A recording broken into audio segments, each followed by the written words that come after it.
Okay, going to give this a shot. Never made one of these, so I'm sure there'll be plenty of hiccups and issues. Also apologize for any inconsistency in mic sound. My mic is on the right-hand side. I'm looking at several screens here, so occasionally you might get variations, but I'll try to have everything up here on the center screen and keep that consistent. But without further ado, let's jump in.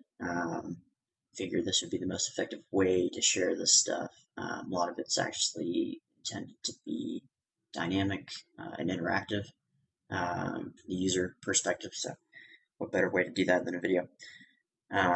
So, what I just wanted to do is look at building trade plans around risk reward and position sizing. Focus specifically on those elements as well as money management and then some basic benchmarking. Try to jump into strategy and things of that nature, execution, actual more exciting, sexy stuff, I guess, another time. Because this stuff is really what guides everything along. So, without further ado, let's jump straight in. We're going to spend most of our time in this workbook. It's got several things going on. Let's start with the top and we'll go from there. It's basically we have three components going on here. So we have the underlying model, which we've run out over the course of a trade year. We have our interactive panels,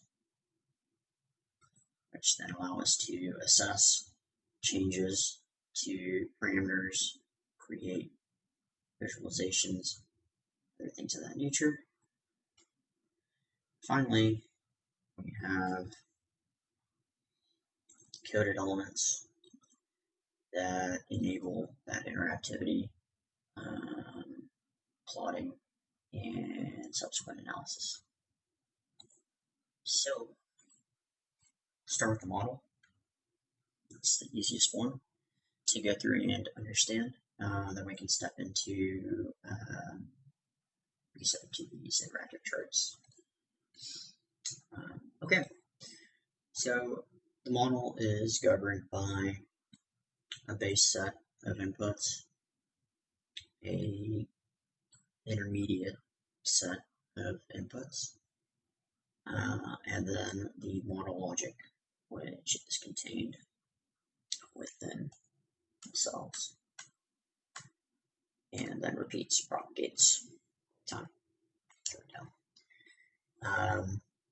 The rest of the model are actually very simple. We have basic risk and reward calibrations. We have information pertaining to the margin requirements, the tick value, and our trading cost. Those are then translated into dollar value, risk, and reward components, sizing.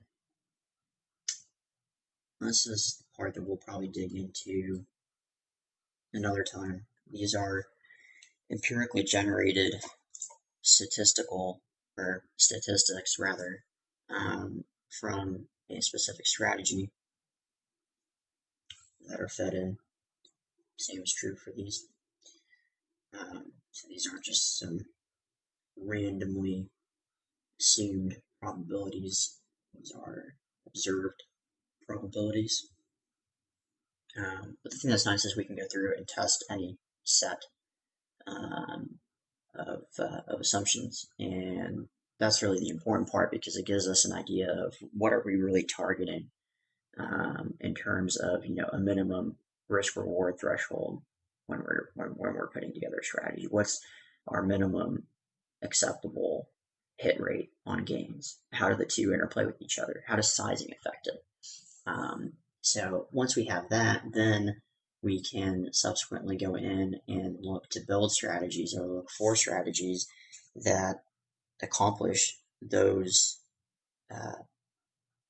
prerequisite thresholds really first, because those are the things that are going to drive profitability, drive success.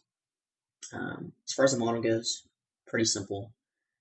What we have on a daily basis is our starting capital, our P&L, and ending capital for the day, and that's then translated into the next day. And so we go, day after day.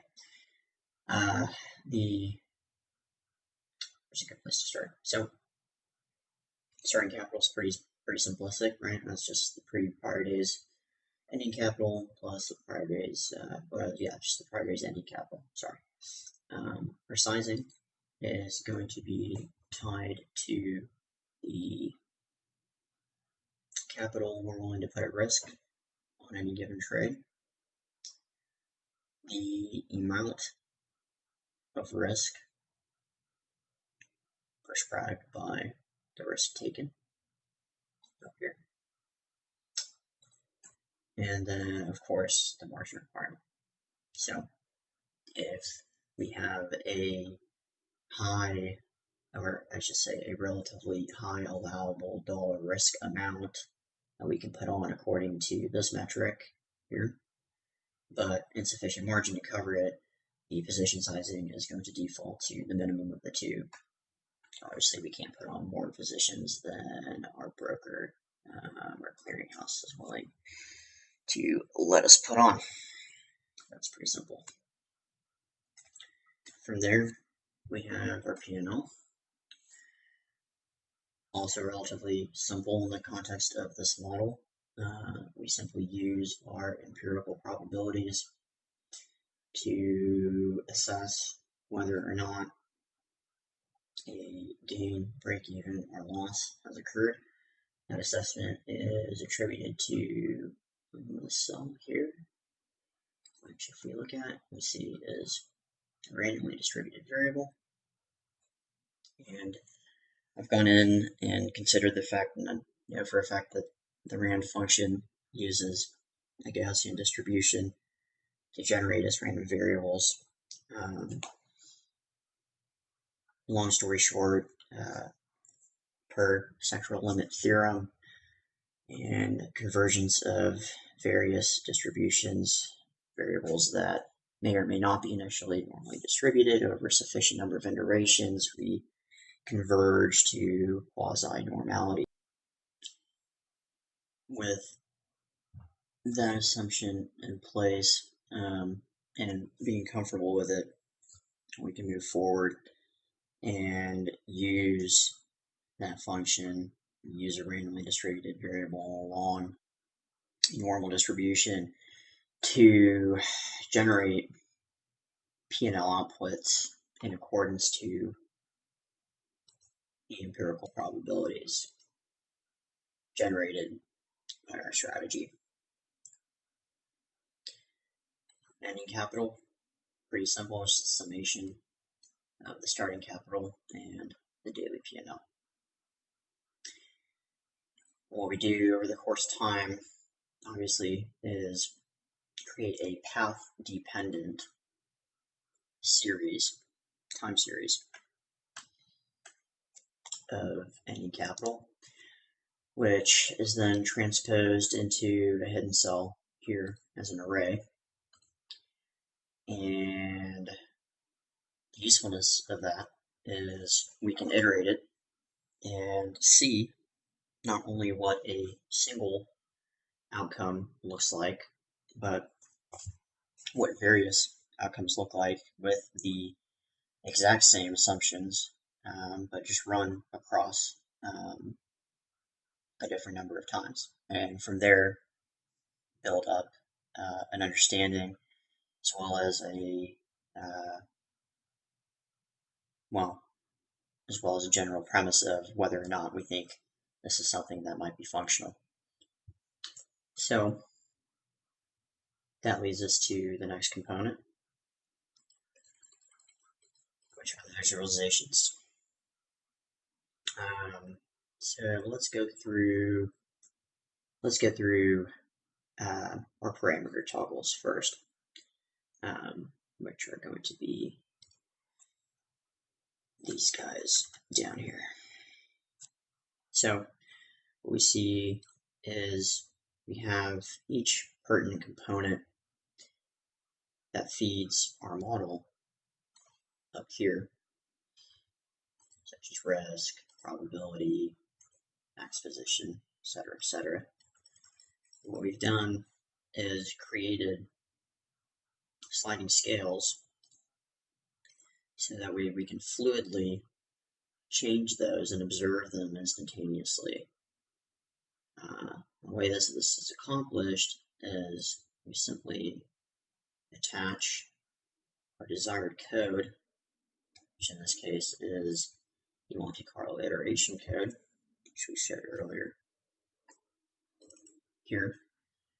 And what this code is going to do is, for a set number of iterations, it is going to grab the various necessary components from the model,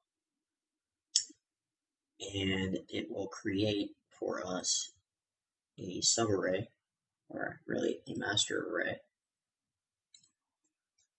which is located up here, that we can then plot. Now, the usefulness of this is, instead of going in and having to copy and paste the array manually, you can do this automatically. So to get a better picture, let's go ahead and calibrate this out to 50 days. We can update the run. We'll get a little bit better picture. So the usefulness of this is we can quickly go through, like I was saying before, instantaneously test the impacts and visually see the impacts of things such as, time, or what the impact of changing our max lot sizing is, or even look at things, the impacts of what happens if we change our risk and our reward, or what happens if our probabilities waver. What about our risk tolerances in terms of the amount of capital we're risking per any given trade? So all of those things are important to consider, and you want to see how they affect path dependency of our account, and kind of take things from there. So I think an interesting baseline to look at is a method in which many people trade, which is roughly 1-to-1 risk reward and slightly better than 50-50 win-loss, with absolutely zero consideration for closing trades at break-even. So let's start with that as our baseline, and we'll move back to some of the empirical observations generated, if we can see the impacts there. So in order to go to 1-to-1, we change our risk, change our reward to match our risk. And we're going to change our losers to 50%. These are in basis points. 0 on the break even, and 50% win. We're going to attempt to maintain same sizing rules, same risk rules, same sizing, and maintain everything else the same. Actually, the only other to change, so this needs to be 100%. Okay. So now let's go ahead and run that. So, going back and remembering, this particular calibration is taking a subset of capital. It's taking $6,000 of test capital and running it out. It's not necessary. I mean, it could be the full size of the account. It's probably not prudent, given that any strategy is deployed, probably only deserves a subset, but we can treat it as whatever we want, but just to keep an eye on our reference point, 6. It could be anything. We could change it to 10 or whatever. It's set at 6 currently. So when we look at that visualization generated by trading 1-to-1 and 50% odds, we produce this path profile and we produce this distribution. So we see that over half of our iterations result in losses or values less than our base starting amount. That's under the right. All right. We can look at the properties of our distribution, and we see that is positive skew. We see that by few occurrences. And we also see that it's slightly peaked. But all in all, not something that we really want to trade. So now we can look at, okay, what's the impact of trading higher probability? The only thing we're going to change is probability. So let's assume that we're able to generate a strategy that produces 75% winners and 25% losers, trading 1-to-1 over the course of 50 trading days. It's going to make quite a big difference. All right. So we see that we generate a mean count value nearly double our starting basis. And at the same time, we have a roughly normal, slightly skewed, slightly peaked distribution. Now, let's look at what happens if we maintain our odds from before and modulate along our risk reward. So here we're going 50-50 odds and 2-to-1 risk reward.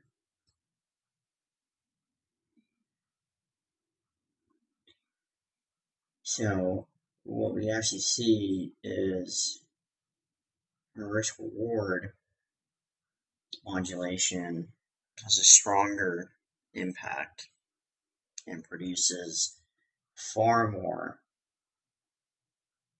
tail risk, but this is positive risk, than trading at a 75% probability but trading 1-to-1. And 75% is it's really pushing it.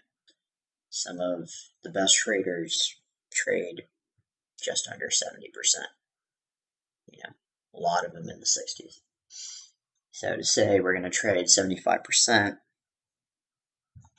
it's probably not going to happen. So now let's keep on moving this curve. So we went from 1-to-1 to 2-to-1. We can now go 3-to-1. And see what the impact of going 3-to-1 is.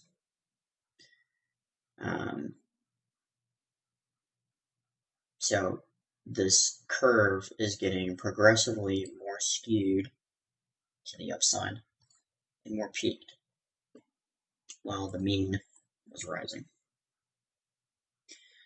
So what we can quickly see is incorporating a strategy that captures or targets proper risk return is very, very important and will be a strong determinant of the success of the strategy.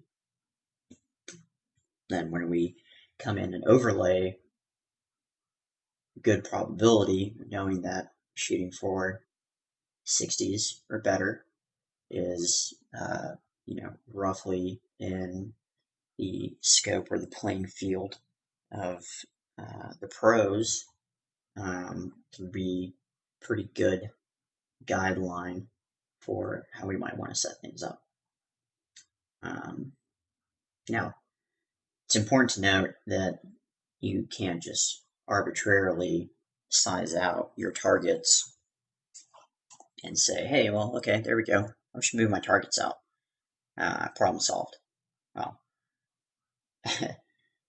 the targets are inevitably tied to the probability that those targets will be hit, which is the reason that we have probability as part of this model, as well as the number of our full gains that we're able to achieve and what happens if we don't achieve those.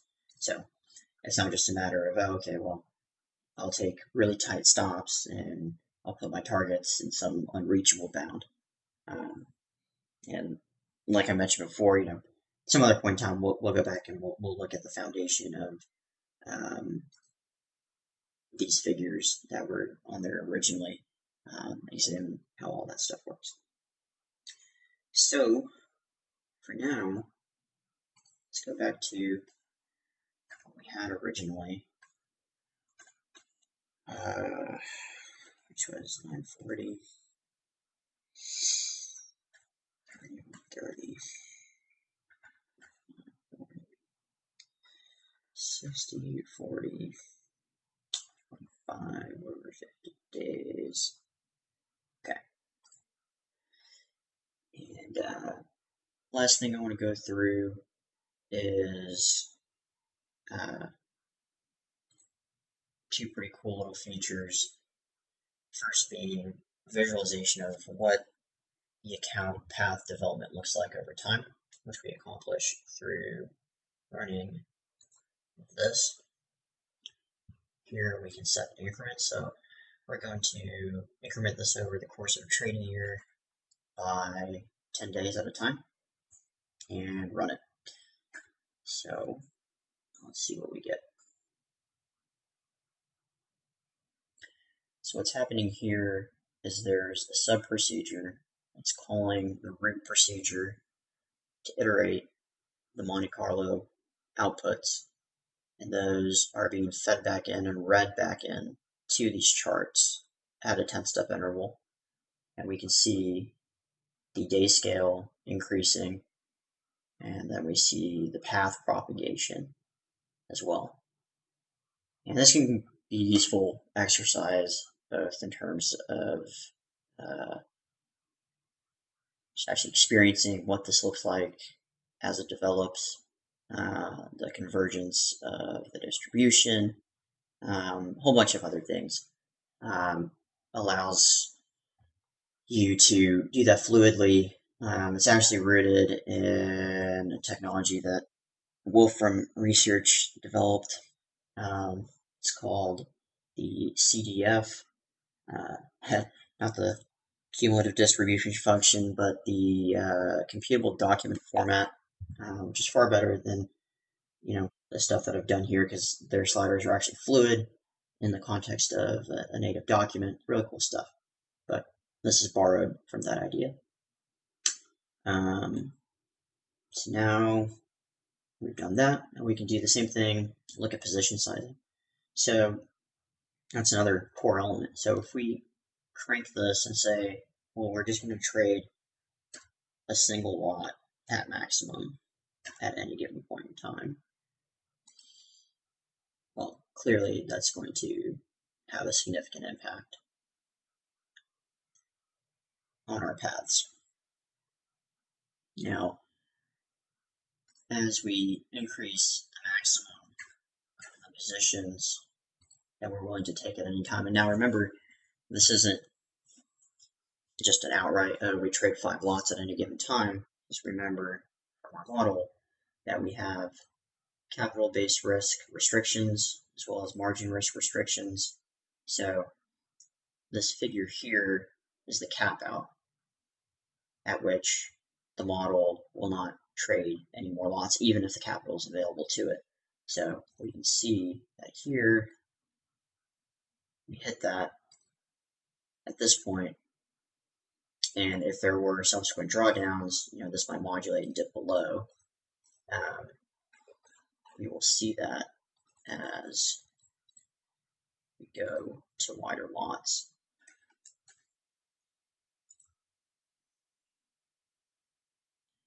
And so naturally what modulation of max positions does is it increases the mean ending value of the excursion of the iterations, but it also increases the standard deviation.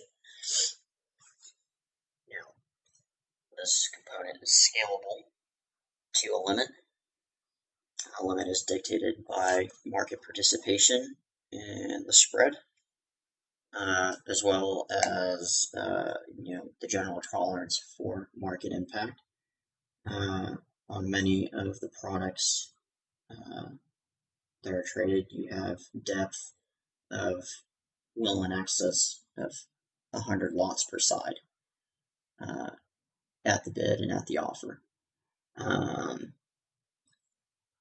Having built this on products that trade, roughly 30 to a side or so, I have the base at 20 for the stuff that I'm looking at.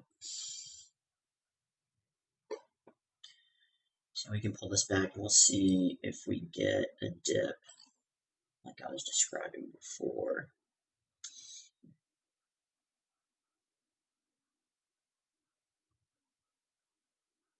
No, we don't. Of course, ideally that's exactly what we want to see. And we know, given the characteristics of the empirical observations routed by probability numbers here, as well as the risk report that we're running, doesn't come as a huge surprise. So that is basically it for this set of tools, or this tool really, it's a single tool. And it's just it's a clever way to go through and create a benchmark and say, okay, at minimum, what threshold of risk to reward do I need to have? Roughly what percentage of winners, break even, losers can I tolerate? How should I structure my my capital at risk over the growth of the account? How much am I willing to, what base amount of capital am I willing to deploy to begin the strategy at the outset? So this is all pretty useful stuff, and it's in a format which I find useful. So instead of going through and having to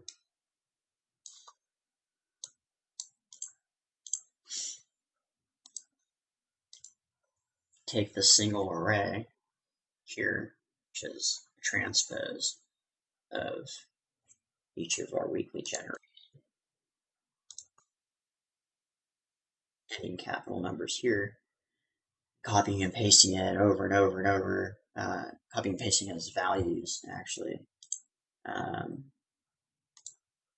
We're able to use a little bit of VBA to create something for us that's both visual, interactive, gives us the ability to instantaneously analyze the impacts of changing variables.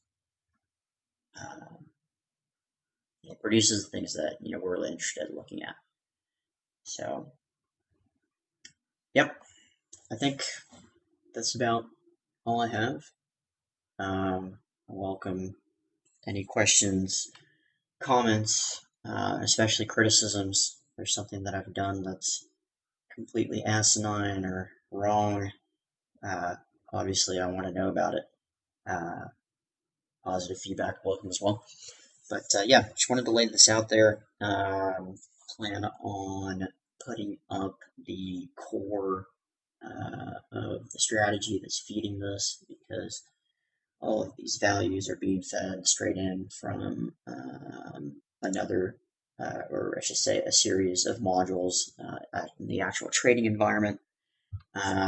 So that'll be the next step.